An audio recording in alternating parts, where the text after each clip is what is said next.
Yesu niwo bendera ry'igihugu cyanjye ni kubwawo nemewe n'Imana umuraganwa hamwe na Kristo umusaraba wa Yesu niwo bendera ry'igihugu cyanjye ni kubwawo nemewe n'Imana umuraganwa hamwe na Kristo. Shalom, shalom. Ndabasuhuje mwese aho muherereye hose mu izina ry'Umwami wacu Yesu Kristo. Uyu munsi wa none uno n'amahoro bye bibane namwe muri byose. Naho ndagusengeye mu izina rya Yesu Kristo, ugwize ikakamanitoto, ugwize ubwiza, ugwize umunezero n'umudendezo wahawe na se ugukunda muri Kristo Yesu. Mu izina rya Yesu Kristo ubigwize kandi ubibone ko ari ibyawe. Mu izina rya Yesu Kristo, mu izina rya Yesu Kristo ubone ko ari ibyawe. Imana ishimwe cyane, Imana ishimwe cyane, Imana ishimwe cyane. Mu gitabo cy'Abagalatiya igice cya 6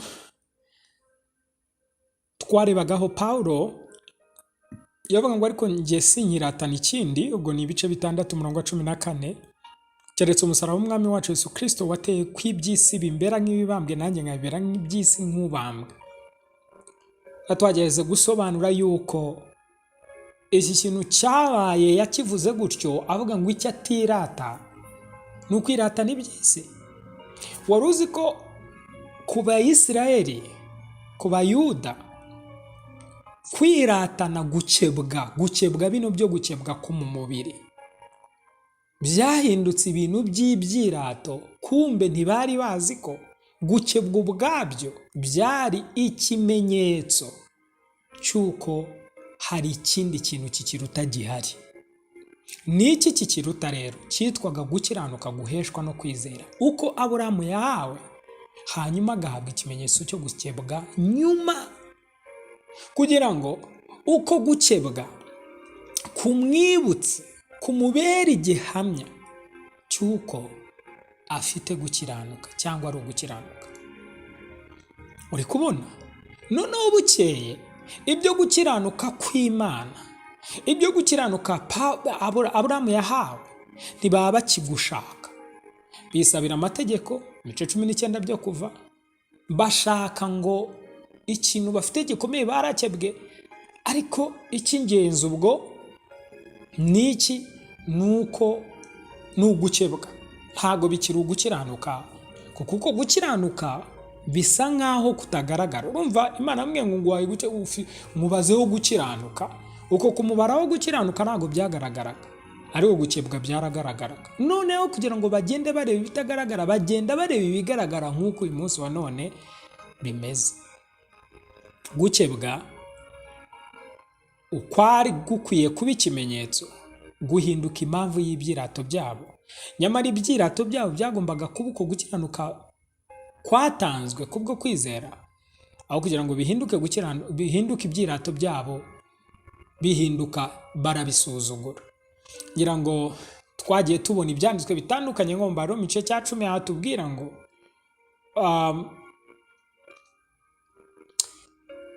yuko kuko batamenye gukiranuka kw'Imana uko ariko byatumye bihangira gukiranuka kwabo, bituma basuzugura gukiranuka kw'Imana.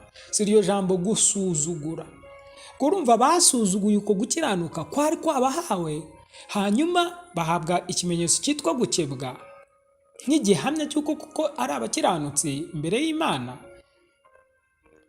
bo bagumana ikimenyetso, icyo gishushanya baragitakaza cyangwa baracyanga.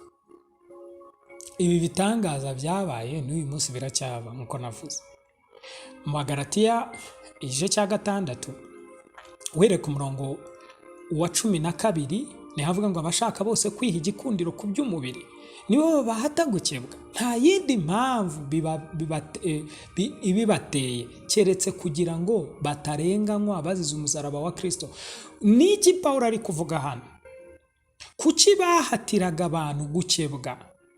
Kandi kuki ko gukebwa kwatumaga umuntu atarenganywa azize umusaraba wa Kristo? Nicyo nshaka kugusobanurira. Icyo Pawulo ari kuvuga hano ni ukubera ko gukebwa ari ikintu kigaragara inyuma. Ibyo kandi akaba ari byo bashyiraga imbere Abayahudi. Tubizane mu yandi magambo, bakundaga imirimo itegetswe n'amategeko. Bashakaga ngo abantu bagendere mu mirimo itegetswe n'amategeko kugira ngo bigende gutese, kugira ngo bumve bari kudomina, bumve babafite, bumve kandi babizi ko ibyo bintu nabo ubwabo batabibashije. Ngo kandi ngo nanone ni ukugira ngo batarenganywa bazize umusaraba. Icyo kintu ni igiki? Kurenganywa uzize umusaraba nk'uko wakebwe. Ni ukubera ko uraza kwizera gukiranuka wahawe na Kristo Yesu ni impano, cyangwa se uhitemo gukora ibyo wowe wita byiza, aba ari byo wita gukiranuka Imana yemera. Ariko uko gukiranuka wihangiye cyangwa ibyo uri kwikorera ku giti cyawe wita byiza, cyangwa abo bita byiza, abo yaba idini yaba abantu muri rusange, ibyo bita byiza bituma utarenganywa, bituma bavuga bati nureba uyu niwe muntu mwiza, uyu niwe witwara neza, uyu niwe ugenza neza, uyu niwe wubahiriza amategeko y'Imana, uyu niwe uri kubikora neza, uyu niwe twemera, uyu niwe uri mu murongo, uyu ntabwo yayobye, uyu wari gukora ibikwiriye. Urumva iyo bari kugusingiza gutyo kuko nibyo bo bemera, ariko ntabwo bivuze ko bihura n'icyo umusaraba wadukoreye. Umva rero abo barenganya, urengana iyo kurenganywa kubw'umusaraba ni ukuvuga iki? Ni ukwemera ukizera icyo umusaraba wagukoreye atari icyo we wikorera. Ni ukwemera ukabona icyo Yesu yakoze kurusha icyo wowe ushaka gukora. Ni ukwakira icyo yagukoreye ukarekeraho kurwana no gukora icyo yakoze. Ni ukwemera ko ari we gukiranuka kwawe kudaturuka mu byo ukora, ahubwo guturuka kuri we nk'impano wahawe. Ibyo bintu iyo utangiye kubyemera gutyo urarenganywa. Urarenganywa kubera ko bihura neza n'ibi bashaka gukebwa, n'ibimenyetso bigaragara inyuma, ariko mu by'ukuri imbere badafite uko gukiranuka kw'Imana, batemera uko gukiranuka kw'Imana.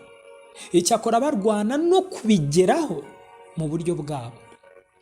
Iki nicyo rero Pawulo ari kuvuga ngo mbabwize ukuri, abashaka bose kwiha igikundiro ku by'umubiri nibo bahata gukebwa, abashaka kugaragara ko ari beza nibo babibahata. Nta yindi mpamvu ibibateye, si nuko bafite umutima mwiza, reka da, babifitemo inyungu, keretse kugira ngo batarenganywa bazize umusaraba wa Kristo. Kubera icyo umunsi wemeye ubutumwa bwiza, bizaba bivuga ngo ugiye kwemera ko icyo abantu bavuga si cyo uri cyo, icyo Imana ivuga ni cyo uri cyo, icyo Imana ihamya ni cyo uri cyo, ntabwo ari icyo abantu bahamya. Uri kubibona? Nyamara abantu benshi dukunda kugira ubwoba tukanagendera mu mirongo twahawe n'abantu n'ibintu n'amadini n'ibiki byose, iyo myemerere itari necessairement idahura neza n'ukuri kwa Kristo Yesu, kugira ngo batwemere, kugira ngo tubeho muri sosiyete, kugira ngo tubeho nyine twajya. Mbega dutinya ko baturenganya, batubwira ngo twarabibye, twarangiritse, ntabwo turi kwemera ibyo bavuga.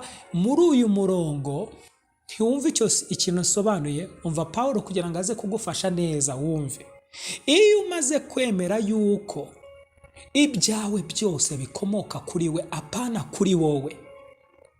Umurongo wa 13 aravuga ngo ndetse abakebwe ubwabo nubwo badakomeza amategeko, nyamara bashaka ko mukebwa ngo babone uko birata ku by'imibiri yanyu. Mu yandi magambo, nubwo ubwabo badashobora gusohoza amategeko, nubwo ubwabo badakora ibyo ibikwiriye, nubwo ubwabo bashaka ngo babibabwire mu bikore, bajye birata bavuge bate baba kontrole, bavuge ngo muri gukora.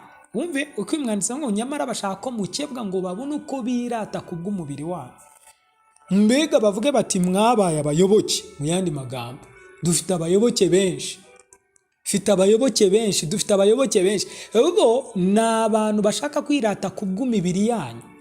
Mbega mwajoyininze club, mwaraje muba bamwe nabo mumera nkabo. Nicyo bashaka. Bashaka iby'umubiri, ntabwo ari iby'umwuka.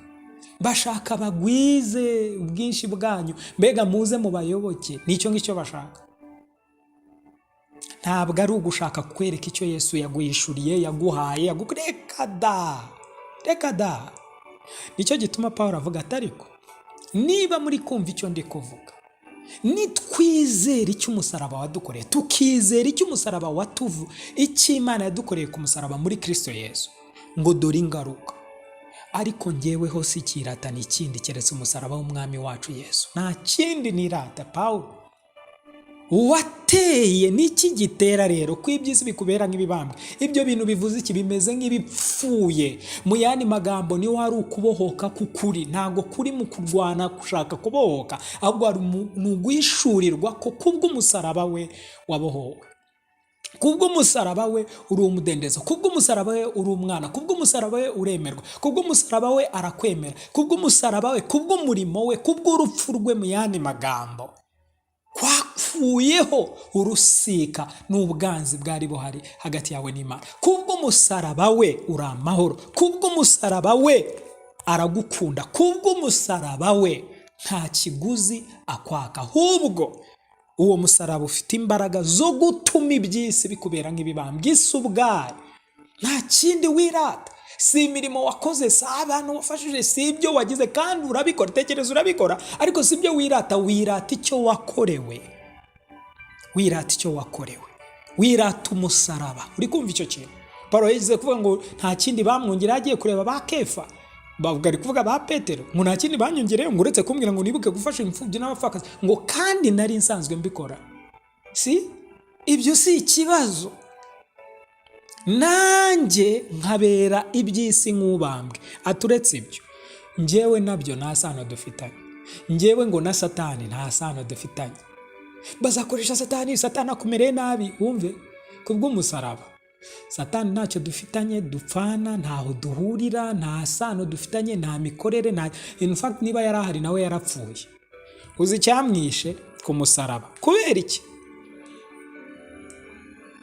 Iyo nzoka mu gice cya 3 cy'itangira, iyo nzoka izakuruma agatsinsino, ariko wowe izagukomeretsa agatsinsino, ariko wowe uzakora iki? You crush the head, uzashwanyaguza umutwe.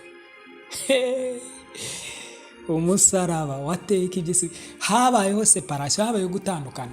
Ntacyo dupfana n'ibyo bintu, ntaho icyo ushaka kunyunga nacyo, ntago nuzwe nacyo. Umva, nuzwe n'Imana kubw'umusaraba. Icyo nicyo nzi. Iki nicyo Pawulo atwigisha.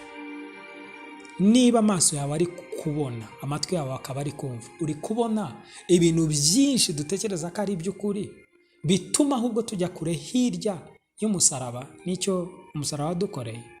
Nagusenyeye nk'amaso yawe ahumuke, ubona ibyo ukwiye kubona, ubona ibyo Imana ibona, ubona ibyo wakorewe kandi wagiriwe. Shalom. Ndagira ngo nkwibutse kandi nkwibutsa ikintu gikomeye, yuko ukundwa. Ushobora kubona inyigisho nyinshi ziguhishurira byinshi ku byo wakorewe, ku byo wahawe, ku cyo uri cyo muri Kristo Yesu. Uyu munsi wa none icyo ubashije, aho uhagaze, umugisha wawe, pozisiyo urimo, gukiranuka kwiteka, mbega byose bihishura Kristo Yesu. Kuri Church of Life Rwanda ushobora gukora subscribe ukajya ubona buri munsi ibikubaka, ndetse ushobora no kureba kuri Facebook ndetse na Instagram, wandikamo Church of Life Rwanda, uzajya ubona byinshi bikugeraho, kandi sangiza n'abandi. Reka isi yacu iganzemo ubutumwa bwiza. Shalom shalom.